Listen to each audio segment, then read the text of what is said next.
Mes premiers mots vont à l'endroit de toute la communauté universitaire, à la fois les enseignants-chercheurs, les étudiants et tout le personnel administratif.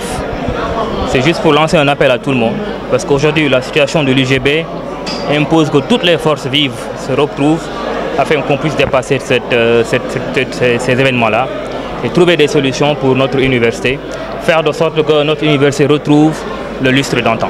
Notre priorité aujourd'hui, c'est d'amener à apaiser la tension sociale au niveau de notre université et aussi faire de sorte que les activités pédagogiques et de recherche redémarrent, parce que ça aussi, l'université, la fonction de l'université aussi, c'est il faut qu'il y ait de la pédagogie et de la recherche.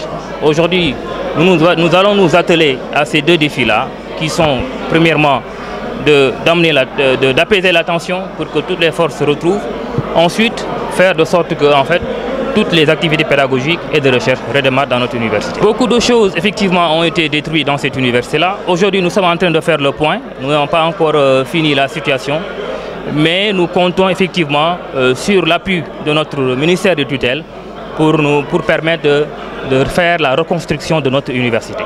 Il va falloir effectivement trouver des ressources supplémentaires pour résoudre les problèmes aujourd'hui que nous vivons. Un mot à l'endroit des étudiants?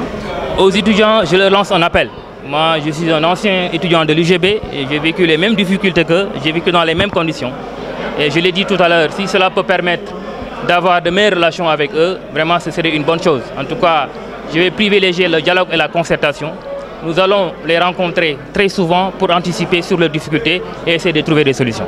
Gannaaw bi ma tabee recteur maa ngi gërëm ñëpp di gërëm aussi recteur bi fi nekkoon muy professeur Baye de la Kane liggéey bu rëy bu mu fi def. Ñu ngi remercier communauté bi yëpp.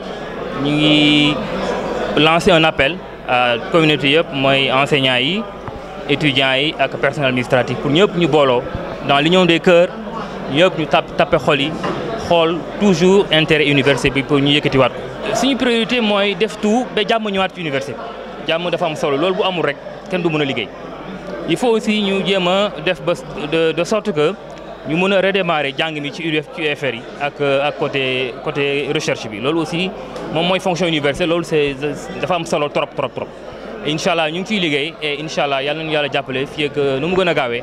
Action yëpp ñuy ñaan yàlla mu dimbali ñu pour ñu réussir ko. Effectivement lu bëri yàqu na ci université bi loolu ñu service yi ñu ko war a def ñu ngi koy seet pour ko évaluer ko ba xam ci lan la toll incha allah bu ñu paree ñu jël kayit yi jébal ko suñu ministère de tutelle incha allah moom dañu jàppale pour ci ñu jéem a defaraat suñu université. waaw étudiants yi ba léegi ñu ngi ci grève moo tax maa ngi leen di oo pour ñu ñëw toogaat ñu waxtaan man li ma ko waxee léegi ci nasaraan. Man université laa jàngee ba ma fi nekkee jàng yàggul trop donc man dëkk naa ci même conditions yi ci ak ñoom li ñuy vivre man vivre naa ko donc moo tax li ma xalaat ak ñoom mooy waxtaan ak ñoom waxtaan boo xam ne dañ ko def ci dëgg ñu xool lépp loo xam ne war nañ ko def ñu def ko anticiper problème yi di leen rencontrer très souvent pour que problème bu mu am rek ñu ngi ci jëm waxtaan ceeg ñëpp waxtaan ceeg ministère bi ndax incha allah lii fi am mu bañ fi amati.